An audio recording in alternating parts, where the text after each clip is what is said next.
चलिए देखते बेटा हम लोग साइंस का क्वेश्चन। कहता है सर मनुष्य में भोजन का पाचन कहां से स्टार्ट होता है? तो कहां से प्रारंभ होता है? तो मुख से। कभी ये मत बोलना कि सर मनुष्य के शरीर का जो पाचन तंत्र का जो भोजन है वो लीवर से या जठाग्र से। कहां स्टार्ट होता है? वो मुख से। जब हम लोग खाना खाते हैं उस समय जो हमारी लार ग्रंथियां टाइलिन और कई प्रकार क्या करते हैं, जो एंजाइम्स होते हैं उसको यहीं से क्या करते हैं, रिलीज करना चालू कर देते हैं, जो आगे चलकर क्या करता है जठाग्र से नीचे उतरता है, फिर क्या करेगा वो हमारे लीवर वगैरह में जाता है, हाथ वगैरह में जाता है। तो याद रखिएगा कि जो पाचन स्टार्ट कहां से होता है बेटा, वो मुख से ही हो जाता है। मनुष्य के लार ग्रंथि से निकलने वाला जो एंजाइम होता है वो क्या होता है, हमारे पास टाइलिन होता है। अभी बेसिक बता रहा हूं, अगर भविष्य में प्रयोगशाला परिचय का पेपर होना है तो उस समय इसको भी डिटेलिंग से कराया जाता है कि सर टाइलिन क्या होता है, एंजाइम होता है कि हार्मोन होता है। सुनना बात, इसमें भी क्या होता है तो क्लासिफिकेशंस आते हैं। पर फिलहाल अभी अपने को इतना ओवरऑल देखना है कि एग्जाम में इतना ही पूछ रहा है कि सर मनुष्य के लार ग्रंथि से निकलने वाला जो एंजाइम होता है क्या बोलते हैं बेटा उसको, टाइलिन। हमारे लार से निकलेगा और क्या करेगा, लार ग्रंथि से पूरा खाने मिक्स होता है, जो खाने क्या करता है पचाने में सहायक होता है। भोजन में उपस्थित हानिकारक जीवाणुओं को नष्ट करने का काम कौन करता है, तो लाइसोजाइम करता है। कौन करता है, लाइसोजाइम। भोजन में उपस्थित हानिकारक जीवाणुओं को नष्ट करने का काम कौन करता है, तो लाइसोजाइम करता है। अमाशय में भोजन लगभग रहता है कितने घंटे, तो कितने घंटे रहता है, 4 घंटे रहता है। इस बात को याद रखेंगे कि सर अमाशय में भोजन कितने घंटे तक रहता है, तो 4 घंटे तक रहता है। भोजन के अमाशय में पहुंचने पर पाइलोरिक ग्रंथि से कौन सा रस निकलता है, तो जठर रस निकलता है। कौन सा रस निकलता है बेटा, जठर रस। पूछेगा जठर रस सिक्रीट करने वाला ग्रंथि कौन सा है, तो पाइलोरिक ग्रंथि। अच्छा बताइए हमारे शरीर का सबसे बड़ा ग्लैंड कौन सा है, ग्रंथि कौन सी है? यकृत को और अंग्रेजी में क्या बोलेंगे, लीवर। लीवर मतलब क्या समझते हो आप लोग, जिसमें खाना जमा होता है, या जिस छोटी आंत या बड़ी आंत? लीवर मतलब जो बकरे और मुर्गे बोलते हो ना कलेजी, वो एक्चुअल में क्या होता है, लीवर होता है। क्या होता है, लीवर होता है। समझ आ रही बात, लीवर वो होता है कलेजी। और वो एक्चुअल में क्या होती है, तो एक ग्लैंड होती है, मानव शरीर की सबसे बड़ी ग्लैंड होती है, जो क्या करती है बॉडी में किस प्रकार का खाना है, सॉफ्ट खाना है तो कम एसिड, हार्ड खाना है तो ज्यादा एसिड। बॉडी के अंदर अगर ग्लूकोज ज्यादा बन गया है तो उसके लिए क्या करना है अपने को, इंसुलिन सिक्रीट करना है। हालांकि वो पार्ट पेंक्रियास का ही है, लेकिन पेंक्रियास कहां पे बेटा, तो लीवर का ही कनेक्टेड पार्ट होता है। ये सब काम कौन करता है, लीवर करता है। लीवर के अंदर खाना कभी नहीं जाता। खाना हमारे जाता है हमारे पास जठाग्र में, intestine, small intestine, big long intestine, इसके अंदर जाएगा। लेकिन जो हमारा लीवर है क्या होती है, तो एक ग्लैंड होती है, ग्रंथि होती है, जो खाने के हिसाब से एंजाइम्स, एसिड और उसके बाद इंसुलिन, इन सब के सिक्रेशन का काम कौन करता है, तो हमारा लीवर करता है। सुनारी बात क्या बोल रहा हूं मैं, अगर मान लो कि किसी आदमी का लीवर खराब है तो बहुत ज्यादा समस्या है, बहुत ये प्रोबेबिलिटी है कि क्या हो सकता है, उसको शुगर वगैरह हो सकता है। क्योंकि हमारा जो लीवर होता है वही क्या करता है, इंसुलिन, एंजाइम सभी सिक्रेट करने काम कर रहा है। वो ढंग से काम नहीं करेगा तो प्रेशर ज्यादा पड़ता है, ज्यादा प्रेशर पड़ने से क्या होता है, पेंक्रियाज हमारे खराब हो जाते हैं। क्लियर है? ये हमारे पेंक्रियाज में बेटा 2 प्रकार के सेल होते हैं, अल्फा सेल और बीटा सेल। जिसमें पेंक्रियाज का बीटा सेल जो होता है वो क्या करता है, तो इंसुलिन सिक्रेट करने का काम करता है। जब हम लोग ग्लूटन खाते हैं, ग्लूटन अर्थात क्या हो गया, मैदा, तो मैदा क्या करता है, उन बीटा सेल्स को क्या करता है, खराब करता है कंटिन्यूअसली। एक दिन में आपको शुगर नहीं होगा, लेकिन अगर कंटिन्यूअसली मैदा खाते रहोगे तो एक समय आएगा कि आपको शुगर हो जाएगी। और जब हम लोग फुलके खाते हैं ना, आटे की रोटी, तो वो भी बहुत अच्छी चीज नहीं होती है, खाना चाहिए पर 1-2 खा लिए बहुत है, ज्यादा उसका सेवन मत करो। क्योंकि वो अगर मैदा जो है 10 साल में खराब करेगा तो रोटी क्या करेगी, 20 साल में खराब करेगी, लेकिन खराब कर देगी। उससे बचने के लिए मल्टीग्रेन, अक्का मक्का ये सबका क्या करना चाहिए, मिलाकर खाओ, मोटे अनाज, तो हमारा लीवर सही रहेगा। यूपी, बिहार या छत्तीसगढ़ में गांव के लोगों को शुगर क्यों नहीं होता था? छत्तीसगढ़ में मैक्सिमम लोग क्या खाते हैं, चावल। चावल सबसे सर्वश्रेष्ठ भोजन है इस एरिया के लिए, कभी शुगर नहीं होगा। उन लोगों ने भी क्या किया, शहरों में आकर अपने डाइट में क्या शामिल कर ली, रोटी। और रोटी के बाद उनको भी क्या हो रहा है, शुगर हो रहा है। सुनारी बात। और बिहार एरिया में क्यों नहीं होता था, तो अब वहां पे भी हो रहा है। क्यों, वहां के लोग भी क्या खाते हैं, गेहूं का आटा। पहले ज्वार, बाजरा, मक्का, मड़ुआ ये सब खाते थे, कोई समस्या नहीं होता था। इसको समझना है। तो रोटी जितना हो सके स्विच कर दो। ठेले पे गए हो तो आलू गुंडा खा लो समोसे की जगह, ठीक है, स्वाद थोड़ा कम आएगा लेकिन बचे रहोगे। आगे देखते बेटा, याद रखना कि सर भोजन के अमाशय में पहुंचने पर पाइलोरिक ग्रंथि कौन सा रस निकालती है, तो जठर रस निकालती है। लीवर क्या करता है सर, तो ग्लैंड है, लीवर में खाना वाना नहीं होता, लीवर में खाना नहीं पचता, लीवर से खाना पचता है, लीवर के द्वारा क्या होता है, खाने को पचाया जाता है। याद रहेगा, वरना मैक्सिमम यही सोचता है लीवर के अंदर लीवर क्या हो रहा है, तो खाना चले गया। हाँ, लीवर की बात आ गई है तो बता देता हूं, पूरे बॉडी का एक ऐसा पार्ट है लीवर जिसमें पुनरावृत्ति का जो प्रोसेस होता है वो सबसे तेज होता है। आपको कोई अगर किडनी मांगे तो मत देना, क्योंकि सर किडनी एक ही होती है, वो दोबारा बनती नहीं है। लीवर अगर कोई डोनेट मांगता है कि लीवर डोनेट कर दे, आप कर देना, इधर लिवर डोनेट करोगे 45 दिन के अंदर जस का तस आपका लिवर निकल कर आ जाएगा। ये मत सोचना कि सर वहीं से कट गया है तो उतना ही बड़ा रहेगा, तो आधा लिवर डोनेट कर दिया हूं। छिपकली की पूंछ देखियो, आधा काट दिए तो वो गुंडी नहीं होती, और फिर से क्या होता है, जस का तस निकल आता है। चूहे का पूंछ का ऊपर का सिलवट निकाल दिया होगा, कहीं बचपन में ऐसा हुआ होगा, फिर वापस निकल आती है। तो हमारी लीवर भी आधा काट दोगे ना तो फिर उसी शेप में क्या होता है, उग जाता है। तो लीवर अगर डोनेट मांगे, डोनेट कर देना, कोई समस्या नहीं होगा, एकदम फ्रेश नया लीवर उग जाएगा। सेकंड आता है, हाँ, किडनीज की बात करें तो किडनीज के जो सबसे छोटे सेल्स होते हैं उनको कहा जाता है नेफ्रॉन्स। नेफ्रॉन्स खराब होने के बाद रिकवर नहीं होते। फिर न्यूरॉन्स जो हमारे क्या होते हैं, बेन्स के सेल्स होते हैं, वो भी रिकवर नहीं होते। क्लियर है? ये सबसे ज्यादा रिकवर क्या होता है बॉडी में, लीवर रिकवर होता है। तो अभी साइंटिस्ट इस प्रोसीजर पे काम कर रहे हैं कि भाई लीवर के पास ये जो प्रोसीजर है, कौन से सेल्स है जो आधा काटने के बाद उसी शेप और साइज में पैदा कर देता है। तो वही आखिर चीज कौन करा रहा है, हमारा दिमाग करा रहा है।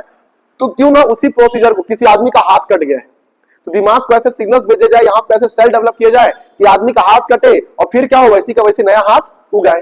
नहीं हो सकता ऐसा पॉसिबल? हो सकता है कि नहीं हो सकता है? तो इस प्रोसेस पे काम चल रहा है कि जानवरों में जब संभव तो हमें क्यों संभव नहीं है, लेकिन अभी सफलता हाथ नहीं लगी है।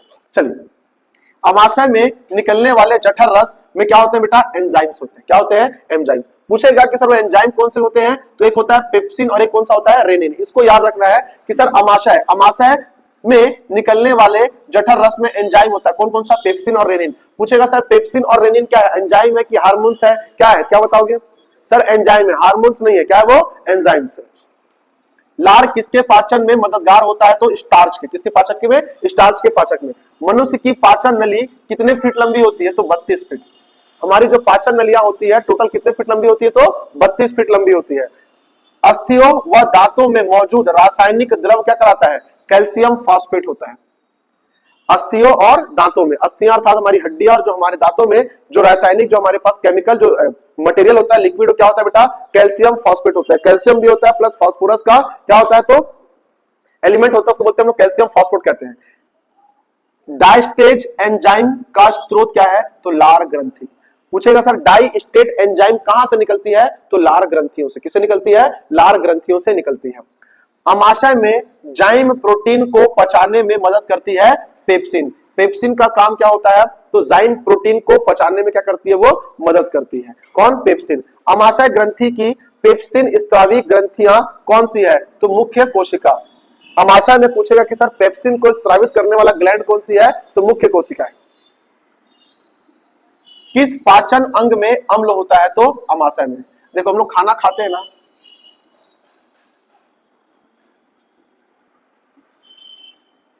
यहां से क्या होता है बेटा, नली आती है, एक श्वास नली में चले जाती है फेफड़े वगैरह में, और एक कहाँ आती है, हमारे जठाग्र में आती है।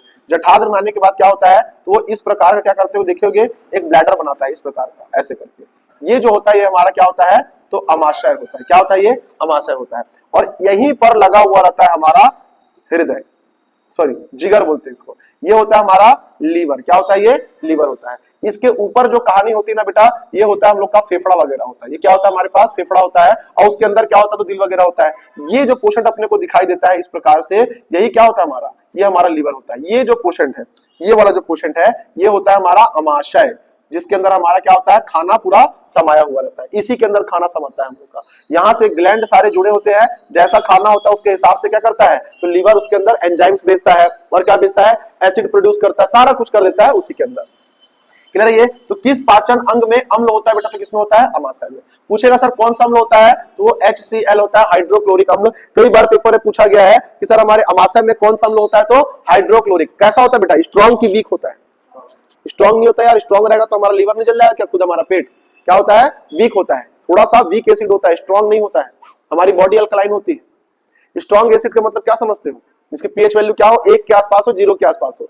कभी ऐसा हुआ है कि चिकन विकन खूब मसाला खा लेते हैं, फिर पेट क्या करने लगता है, जलन करने लगता है। खास करना अगर आप एकदम हार्ड अगर मटेरियल खा लिए तो क्या होगा, पेट जलन। क्यों होता है पेट में जलन, बताओ। अब मैं डेली खिचड़ी खाने वाला आदमी हूँ, बॉडी को पता है कि 6.5 pH, या फिर क्या करूंगा 6 pH का भी अगर मैं यहाँ पे एसिड को सिक्रेट करेंगे तो क्या होगा, खाना पच जाएगा। अगले दिन क्या कर लेता हूं कि मैं खाना खाता हूं, चिकन मटन खूब दबाकर खाता हूं। अब 6 का एसिड भेजने का बॉडी क्या है, आदतन है, वो भेजता है, और उतने में चिकन पचता नहीं है आपका। फिर क्या करता है बॉडी, उसमें और ज्यादा हार्ड एसिड प्रोड्यूस करता है, 5 pH का, 4.4 pH का, 4.5 pH का, और 4 pH का करेगा, एसिड सिक्रेट कर देगा उसको पचाने के लिए। अब जब चिकन पचने लगता है, तो चिकन क्योंकि मांस का बना है, तो हमारा अमाशय भी किसका बना हुआ है, वो कौन सा स्टील का बना हुआ, वो भी किसका बना हुआ है, मांस का ही बना हुआ है।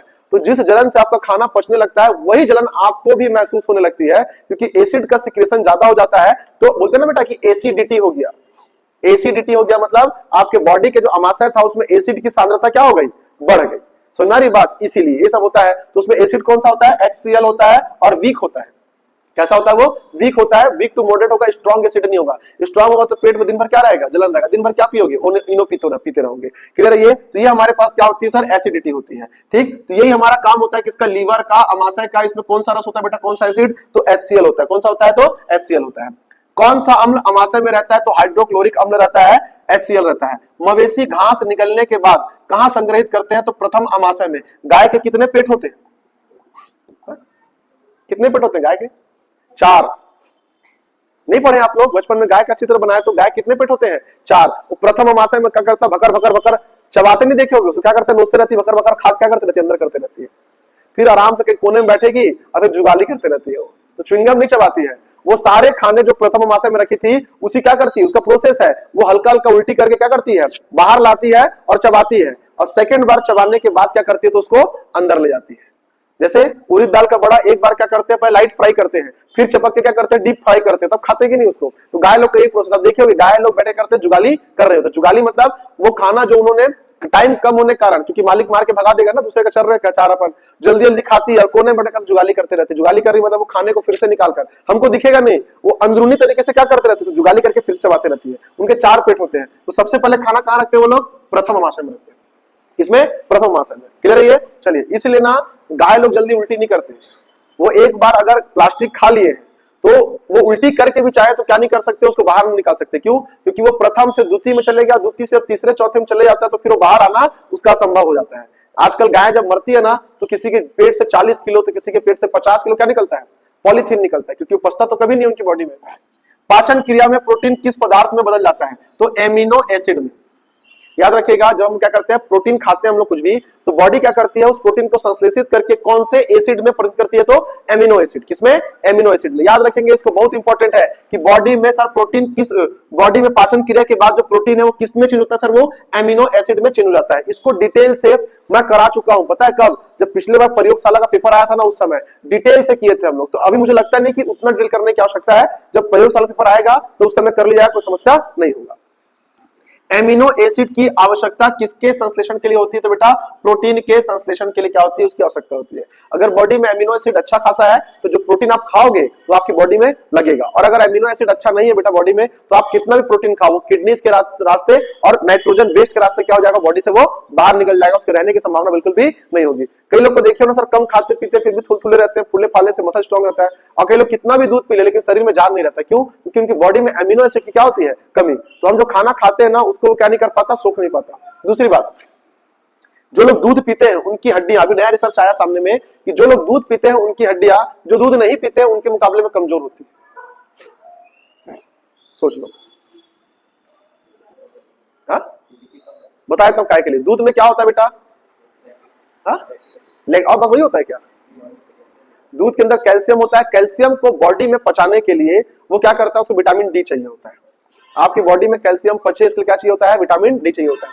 तो बॉडी में विटामिन जो डी जो होता है, अगर आप आउटडोर गेम खेलने वाले हो, धूप में रहने वाले हो, तो आपके डेली बॉडी में क्या हो रहा है, विटामिन डी आ रहा है। दूध पी रहे हो, विटामिन डी जो क्या हुआ, दूध के साथ मर्ज हुआ, कैल्शियम आपकी बॉडी में रुकेगा। लेकिन अभी क्या हो रहा है, ज्यादातर लोग कहां रहते हैं, तो इंडोर रहते हैं, घर के अंदर। अभी देखो ना, धूप लगा नहीं हम लोग पे, अब दूध पीते हैं। तो क्योंकि कैल्शियम को पचाने के लिए क्या चाहिए, विटामिन डी चाहिए। वो पूरा का पूरा विटामिन डी किससे सोख लेता है, तो हमारी हड्डियों से। हमारी हड्डियों से क्या करता है, विटामिन डी को पूरा का पूरा सोख लेता है। इधर क्या होती है, हड्डियां धीरे धीरे कमजोर होना शुरू होती है। तो अगर आपको दूध का फायदा चाहिए तो आपको धूप में क्या करना पड़ेगा, खेलना भी पड़ेगा, वरना आपकी हड्डियां कमजोर हो जाएंगी दूध पी के। चलिए, मानव जठर में प्रोटीन पाचन के लिए उत्तरदायी अनुकूलतम परिवेश क्या है, तो अम्लीय। बॉडी में अगर आप चाहते हो कि प्रोटीन आपका पचे, तो आपकी बॉडी को क्या होना चाहिए, थोड़ी सी एसिडिक होनी चाहिए। क्या होना चाहिए, एसिडिक। ऐसे तो हमारा बॉडी क्या है जी, ना तो सर वो एसिडिक है और ना ही बेस है, क्या है वो, एल्कलाइन है। एल्कलाइन का मतलब क्या होता है, उदासीन, है ना।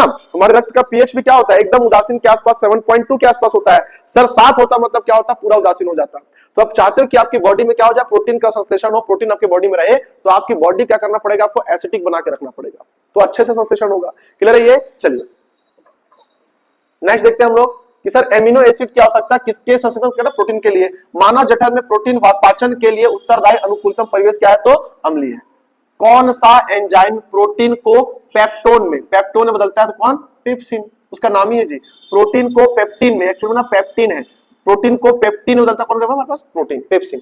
पेप्सिन का काम ही होता है। पेप्सिन क्या है सर? तो एंजाइम है। दूध को दही में स्कंदित करने वाला एंजाइम क्या होता है? रेनिन। क्या होता है? रेनिन। सर प्रोटीन को पेप्टिन में बदलना है कौन? तो कौन करेगा? पेप्सिन। और दूध को दही में कौन करेगा? तो रेनिन करेगा। कई बार देखिए ना, बच्चे लोग दूध पीते हैं लेकिन उल्टी दूध का नहीं करते। उल्टी क्या करते हैं वो लोग? दही का करते हैं। देखेंगे ना दही कैसे हो जाता है वो? हमारे बॉडी में क्या होता है? HCl होता है, और HCl के साथ साथ क्या होता है? रेनिन भी होता है। तो जैसे ही क्या होता है, बच्चे दूध को खाते हैं, वो बॉडी में जाता है, उनके जठाग्र में वहां पे रेनिन और HCl मिलकर तुरंत से क्या करते हैं? उसको दही जमा देते हैं। और अगर बच्चा समझ लो कि दूध ही दूध उल्टी कर दिया, समझ लो कि उसके जठाग्र तक पहुंचा ही नहीं था। जठाग्र तक पहुंच जाता तो क्या बन जाता? वो दही बन जाता। इसलिए जब पेट खराब होता है ना, तो कहते हैं कि दूध नहीं देना चाहिए। क्या देना चाहिए? दही। क्योंकि आप दूध दोगे तो पेट में जाएगा, वो एसिड से रिएक्शन करेगा, तब जाकर दही बनेगा। और आप सीधा दही दे रहे हो, मतलब पेट का जो काम है उसको दे ही नहीं रहे हो, उसको काम करना ही नहीं है। बिना काम के क्या होगा? तो पूरी बॉडी को एनर्जी मिल जाएगी। क्योंकि दूध को कभी अपन कंजप्ट कर ही नहीं सकते हैं। दूध जब भी कंजप्ट होगा किसके फॉर्म पे? दही के फॉर्म पे। आप बना के नहीं दोगे तो लिवर बनाएगा उसकी दही, वो दूध नहीं खाएगा। क्या खाएगा? वो दही खाता है। दूध प्रोटीन को पचाने वाला एंजाइम कौन है बेटा? तो रेनिन। देखो नॉर्मल प्रोटीन को पचाता, पेप्टिन बदलता कौन है हमारे पास? पेप्सिन। लेकिन सर दही, दूध को दही में, और दूध का जो भी हमारे पास एलिमेंट, चाहे वो दही बनाए चाहे प्रोटीन बनाए, वो कौन करेगा? तो वो रेनिन करेगा। दूध में कौन सा प्रोटीन शर्करा पाया जाता है? शर्करा का मतलब होता है ना फ्रैक्टोज। शर्करा मतलब क्या होता है? कौन सा फ्रैक्टोज पाया जाता है? तो केसिन और लैक्टोज। सर ये सबको पता है, लैक्टिक, लैक्टोज। और कौन सा पाया जाता है? तो केसिन। अरे बोलते हैं ना जब बॉडी बिल्डिंग करते हैं आप क्या करो? तो दूध पियो। क्यों? क्योंकि उसमें क्या होता है? केसिन होता है। थोड़ी मात्रा में क्या होता है? कैरोटीन भी होता है। क्या थोड़ी मात्रा में उसमें? कैरोटीन भी होता है। पूछेगा कि दूध में कौन सा प्रोटीन पाया जाता है? तो केसिन प्रोटीन। कौन सा प्रोटीन? केसिन प्रोटीन पाया जाता है। इसको याद रखना बेटा कि दूध में कौन सा प्रोटीन पाया जाता है? तो केसिन। और कौन सा होता है? तो लैक्टोज पाया जाता है। दूध में पाया जाने वाला मुख्य प्रोटीन कौन सा है? तो केसिन। याद रखिएगा। दूध का रंग हल्का पीला किस कारण से होता है? पूरा व्हाइट होता है ना जी, लेकिन वो क्या होता है? उसको गर्म करोगे ना, वो हल्का पीला हो जाता है, हल्का एकदम पर्ल येलो के आसपास जाता है। वो किस कारण से होता है? तो वो केसिन प्रोटीन के कारण से होता है। किस कारण से? केसिन प्रोटीन के कारण से होता है। और एकदम सफेद दूध है तो मिलावटी है। ठीक है, एकदम सफेद है तो वो मिलावटी है। इस बात को याद रखिएगा। वरना जब घी निकालोगे तो आप वो भी देखोगे कि उसका भी कलर क्या होता है? हल्का पर्ल येलो होता है। पर्ल येलो का मतलब होता है कि मोती की तरह सफेद, मतलब मोती की तरह पीला, जो व्हाइट साइड से हल्का जाता होता है। हमारे दांत का कलर कौन सा है? हमारा दांत भी क्या होता है? तो पर्ल येलो कलर का होता है। प्योर व्हाइट दांत नहीं होता। प्योर व्हाइट दांत केवल डुप्लीकेट या फिर नाइजीरिया वालों का होता है। ठीक है, हम लोग का दांत जो दिख रहा है ना कलर, यही ओरिजिनल कलर है, इससे ज्यादा सफेद नहीं हो सकता। चलिए आगे देखते हैं। ग्लूकोज को इथाइल अल्कोहल में कौन सा एंजाइम बदलता है? तो जाइमेज। ग्लूकोज को इथाइल अल्कोहल में कौन बदलता है? तो जाइमेज बदलता है। किस एंजाइम की उपस्थिति के कारण HIV अक्सर अपना आकार बदल लेता है? तो रिवर्स ट्रांसक्रिप्टेज। तो ये एक नया क्वेश्चन है, इसको ध्यान में रख लेना कि किस एंजाइम की उपस्थिति के कारण HIV अपना आकार बदल लेता है? तो रिवर्स ट्रांसक्रिप्टेज। इसको याद रखना, रिवर्स ट्रांसक्रिप्टेज के कारण क्या करता है? तो HIV क्या करता है? अपना आकार बदल लेता है। मछली प्रथम श्रेणी का प्रोटीन है क्योंकि उसमें होता है आवश्यक अमीनो एसिड होता है। देखो क्या होता है बेटा, जो प्रोटीन भी है उसको कई कैटेगरीज में डिवाइड कर दिया गया है कि सर फर्स्ट कैटेगरी का प्रोटीन क्या होगा कि अपन खाए तो प्रोटीन भी मिले और क्या उसमें अमीनो एसिड भी मिल रहा है। वरना अगर सिर्फ प्रोटीन खाऊंगा तो क्या होगा? पहले बॉडी प्रोटीन में जाएगा, फिर पेप्सिन क्या करेगा? उसको पेप्टिन में तोड़ेगा, फिर क्या करेगा? उससे संश्लेषित करेगा और क्या बनाएगा? अमीनो एसिड बनाता है। जबकि मछली के अंदर डायरेक्ट क्या होता है? एमिनो एसिड ही होता है। बॉडी को प्रोटीन पाने के लिए ज्यादा मशक्कत करने की आवश्यकता नहीं होती है। तो कोई प्रोटीन पाउडर खा रहा है उससे अच्छा क्या खाए? मछली खाए। क्या खाए? मछली खाए, ज्यादा बेहतर होगा। एक मछली आती है, अब शायद मिलना बंद हो गया है। नाम सुने हो? सिंघी करके, नहीं सुने हो? सिंघी मछली, हाँ, वो देहात में गंदे पानी में लद्दी वद्दी में होता है, जिसको कांटा मार दे उसको बुखार आना तय है। एक मांगुर अलग होता है और एक क्या होता है? सिंघी। वो 600-700 रुपए किलो आती है, इतनी बड़ी, ज्यादा बड़ी नहीं होगी, इतनी बड़ी बस, एकदम लाल दिखती है। उसको खाने से वुमेन फर्टिलिटी क्या होती है? तो इंक्रीज होती है। ठीक है, और वही एक मछली आती है बी ग्रेड। कौन कौन खाता है बी ग्रेड? मछली इसलिए नहीं खाते। बी ग्रेड एक मछली आती है, हाँ, रहू कतला टाइप का दिखता है पर सस्ता होता, कांटे बहुत ज्यादा होती है उसमें। उसको खाने से वुमेन जो फर्टिलिटी है वो खराब हो जाती है। तलबिया तो बहुत अच्छी मछली है। गंदा तालाब होगा। हाँ, वहां पे होता है। हाँ, 600-700 रुपए किलो, 600-700 रुपए किलो आता है। वो मछली क्या करती है, तो वुमेन फर्टिलिटी को बढ़ाता है। समझा रही बात। और जो बी ग्रेड होता है उसको कभी मत खाना, वो क्या करता है, वुमेन फर्टिलिटी को खराब करता है, क्योंकि वो खराब मछली है, उसका नाम ही बी ग्रेड है। हाँ? अब खाओ, देखो, खाना नहीं चाहिए, पता कारण क्या है, क्योंकि ना बेटा उसके अंदर एक खराबी ये होती है कि वो लोग के अंदर लेड बहुत ज्यादा होता है, उससे क्या होता है, तो कैंसर वैंसर होने की संभावना बढ़ जाती है। प्लस मांगूर, मांगूर नाम सुने हो, मांगूर मत खाया करो, वो 2005 से भारत में क्या है, बैन है। उसको खा रहे हो तो उसकी बॉडी में लेड बहुत ज्यादा होता है, खाओगे तो वो कैंसर पैदा कर सकता है, उसके अंदर इतनी प्रोबेबिलिटी होती है। दुकान में बताते हैं, ठीक है। हा?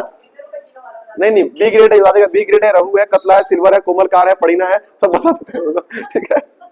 हम लोग क्या मछली फैन है। मछली खा नहीं आता।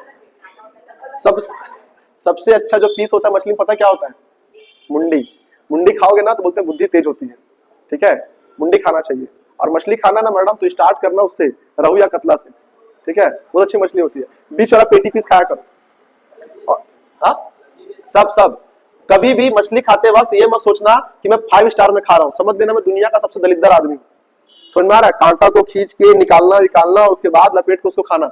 अगर आप अब आम खाते वक्त आप सोचोगे कि मैं आम को खा लूं, आम चुए ना, है ना, चिप चिप ना करे, तो फिर आप आम नहीं खा रहे हो, नौटंकी कर रहे हो। आम तो ऐसा होना चाहिए ऐसे खा रहे हो, वो वाली स्थिति होनी चाहिए, तब जाकर फिर खाने का मजा आएगा।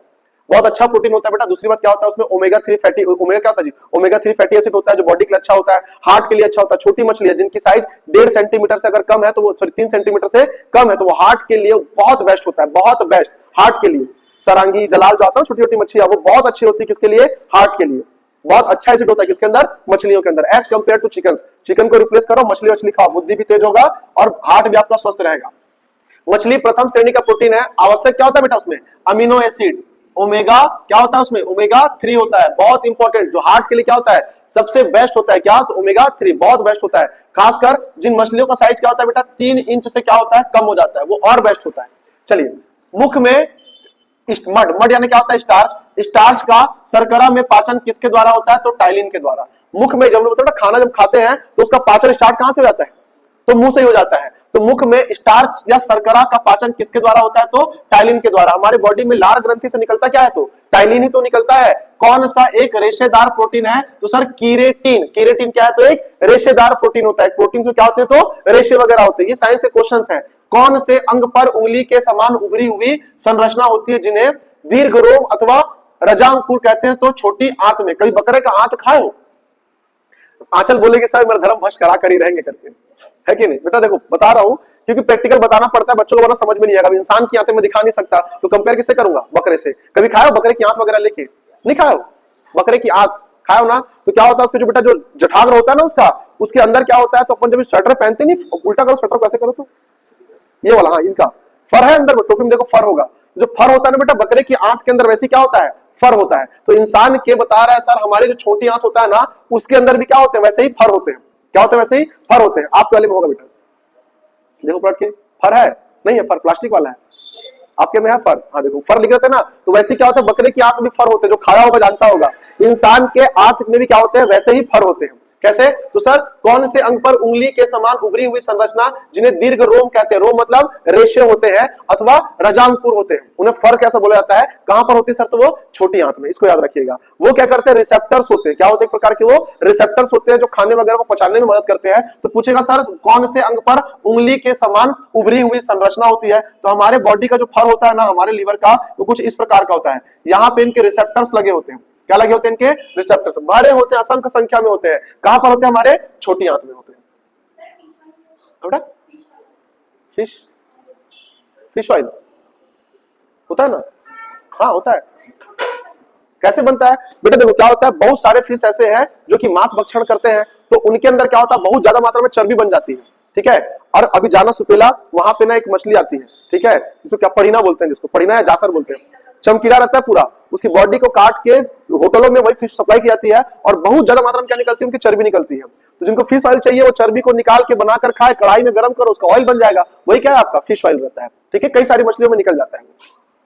मानव शरीर में पाचन का अधिकांश भाग किस अंग में संपन्न होता है बेटा, तो छोटी आंत में। सबसे ज्यादा अगर पूछेगा पाचन का मेजर पोर्शन कहां कवर होता है तो छोटी आंत में। क्लियर है? ये होता कुछ नहीं है, देखो मुंह से हम क्या किए, लार को मिक्स किए, वो कहां गया बेटा, हमारे अमाशय में गया, वहां पर क्या किया तो हमारे लीवर ने सारा कुछ उसमें एंजाइम वगैरह सिक्रीट करके उसको एक ऐसा लेप ऐसा बना दिया, और क्या किया उसके बाद छोटी आंत भेज दिया। छोटी आंत में खाना 4-5 घंटे पड़े रहता है, और वहीं पर क्या होता है उसका सही मात्रा में पाचन होता है। सही मात्रा में पाचन होने के बाद छोटी आंत से क्या करते हैं, ग्लूकोज को अलग कर लेते हैं। ग्लूकोज अलग करने के बाद जो प्रोटीन हो गया, विटामिन वहां से अलग करने के बाद जो वेस्ट बचता है उसको बड़ी आंत में क्या कर देते हैं, भेज देते हैं। बड़ी आंत में जाने के बाद आखिरी जो प्रोसेस जो बचा कुचा उससे निकाल लेते हैं। बाकी जो बचता है उसको बोलते हैं मलमूत्र, या फिर उसको अंग्रेजी में कहते हैं वेस्ट ऑफ नाइट्रोजन। क्या बोलते हैं उसको, वेस्ट ऑफ नाइट्रोजन। वो हमारे बॉडी से क्या होता है तो बाहर निकल जाता है। यही प्रोसेस है। तो सबसे ज्यादा जो काम होता है खाने से प्रोटीन्स वगैरह मिनरल्स ग्लूकोज निकालने का कहां पर होता है, वो छोटी आंत में होता है। इसीलिए कहते हैं सर मानव शरीर में पाचन का अधिकांश भाग किस अंग में संपन्न होता है, तो छोटी आंत में ही क्या होगा वो संपन्न होगा, स्मॉल इंटेस्टाइन में क्या होगा वो संपन्न। क्लियर है? अधिकतम पोषक तत्व रक्त में कहां अवशेषित होते हैं बेटा, तो कहां पर, छोटे आंत में। जो भी प्रोटीन्स, जो भी मिनरल्स, जो भी विटामिन, जो भी ग्लूकोज खाने से निकाला जाता है वो कहां पर निकाला जाता है, वो छोटी आंत में निकाला जाता है। यहीं से निकालकर वेस्ट को क्या करते हैं तो आगे बड़ी आंत में, और ब्लड में जितना भी प्रोटीन हो गया, मिनरल्स, विटामिन ब्लड में डाल दिया जाता है। क्यों डाल दिया जाता है, अरे भाई ब्लड ही तो क्या करेगा, उन सभी प्रोटीन मिनरल्स विटामिन को पूरे बॉडी में क्या करेगा, सर्कुलेट कराएगा। क्लियर है? ये तो सारा काम कहां पे किया जाता है बेटा, छोटी आंत में ही किया जाता है।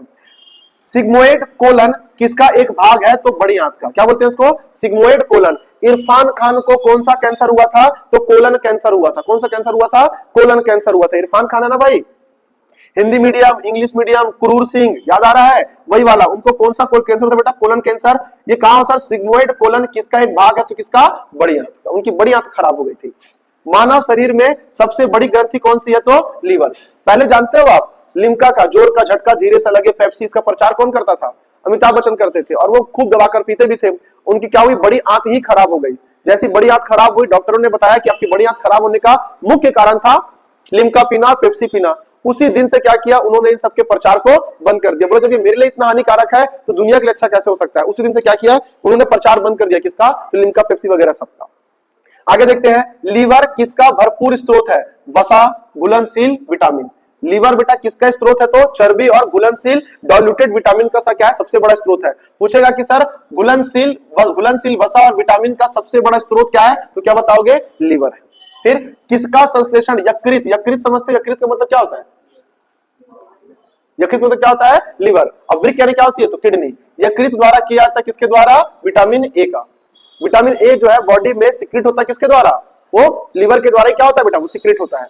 पचे हुए भोज पदार्थ में मौजूद विषैले पदार्थ का कौन सा अंग चूषण करता है, तो क्या करता है, यकृत। पचे हुए भोज पदार्थ में मौजूद विषैले पदार्थ का कौन सा अंग चूषण करता है, तो यकृत। अगर हमने कोई खाना खा लिया है और उसमें अगर मान लो कोई विषैला ऐसा कोई पदार्थ आ गया है, तो उसको वहां से सिक्रेट करके हटाने का काम कौन करेगा, तो कौन करता है, यकृत करता है। लीवर का काम है। इसीलिए बोलते हैं जब कोई जहर खा लिया तो बोलते हैं उसका लीवर डैमेज हो गया था। क्यों भाई, सारा जहर चूसने वाला कौन था, लीवर था, तो डैमेज कौन होगा, लीवर ही होगा। चलिए, वह कौन सा अंग है जो मानव शरीर में ग्लाइकोजेन के रूप में कार्बोहाइड्रेट जमा करता है, तो यकृत।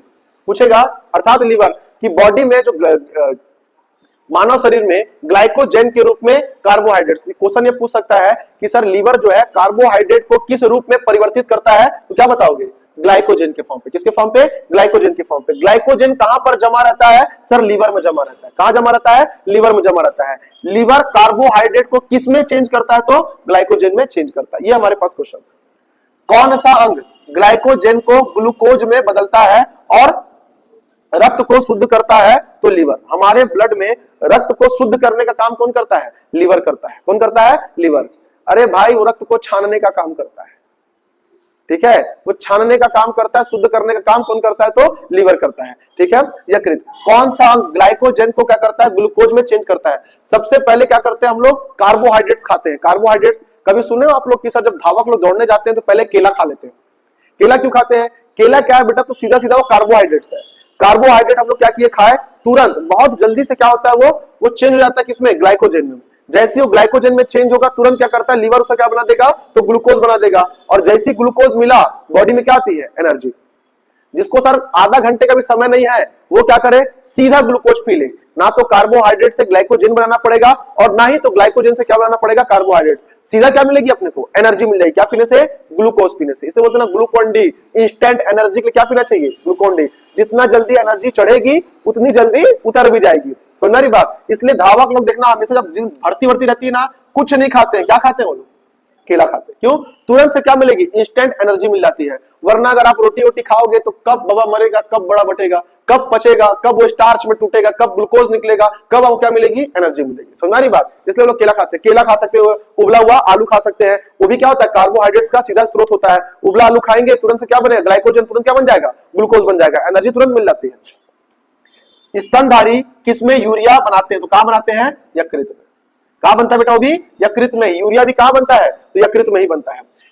यूरिया का छनन कहां से होता है, तो वो होता है वृक्क से। किससे, किडनी से होता है। चलिए यहां देखते हैं ग्लाइकोजन किस अंग में जमा होता है, तो यकृत में। जमा कहां भी होगा, वो यकृत में जमा होगा। हेपेटाइटिस मानव शरीर के किस अंग को प्रभावित करता है, तो यकृत को।